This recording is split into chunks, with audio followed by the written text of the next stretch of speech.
ఊరు అచ్చతెలుగు పదం. ప్రతి మనిషికి ఆత్మీయమైన మాట. చదువు, ఉద్యోగం, ఉపాధి కారణం ఏదైనా సొంత ఊరు విడిచిపెట్టి వెళ్ళక తప్పని రోజులివి. అందుకే ఎప్పుడు పండగ వస్తుందా అని ఎదురు చూస్తాం. ఆ వంకన ఊరికి వెళ్ళొచ్చని.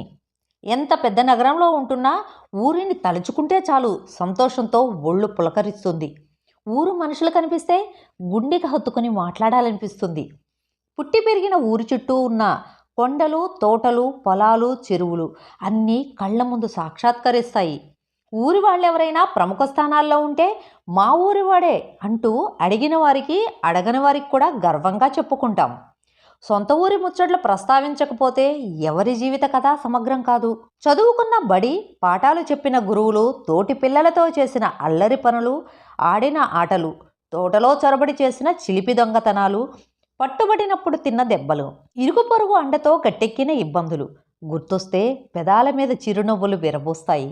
సాయంకాలమైతే చాలు పురాణ విషయాల నుంచి ప్రపంచ రాజకీయాల వరకు చర్చించేందుకు పెద్దలు కూర్చునే ఆ రచ్చబండ.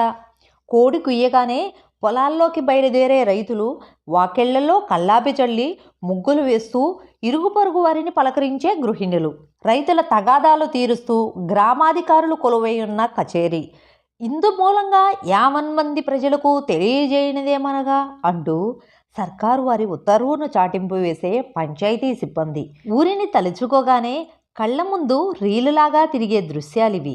ఎప్పుడైనా ఊరికి వెళ్తే బాగున్నారా, ఇదేనా రావటం అంటూ బస్సు దిగినప్పటి నుంచి పలకరింపులు మొదలవుతాయి. అన్నా, వదిన, అక్క, బావా అంటూ ఆప్యాయంగా పిలిచే ఆ పిలుపులు వీణుల విందు చేస్తాయి. అసలు కన్యా వడ్డీ ముద్దన్నట్లు మనవళ్ళని మనవరాళ్ళని చూసుకుని ఊరి వాళ్లకు చూపించుకొని మురిసిపోయే తాతయ్యల సంబరం అయితే చెప్పక్కర్లేదు. మన మూలాల్ని పిల్లలకు పరిచయం చేయడానికి, సామాజిక విలువల్ని వాళ్ళకి నేర్పడానికి ఊరిని మించిన వేదిక లేదు. కేవలం పిండి వంటల గుమగుమలే కాదు, కల్మషం లేని బంధుత్వాల గొప్పతనాన్ని వాళ్ళకి రుచి చూపించాలి. వాళ్ళకి కూడా ఊరు అంటే ఓ తీపి జ్ఞాపకం అనిపించేలా మనం ఆ రోజుల్ని గడపాలి.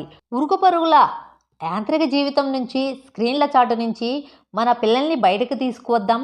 కుటుంబ జీవన మాధుర్యాన్ని వాళ్లకు పరిచయం చేద్దాం.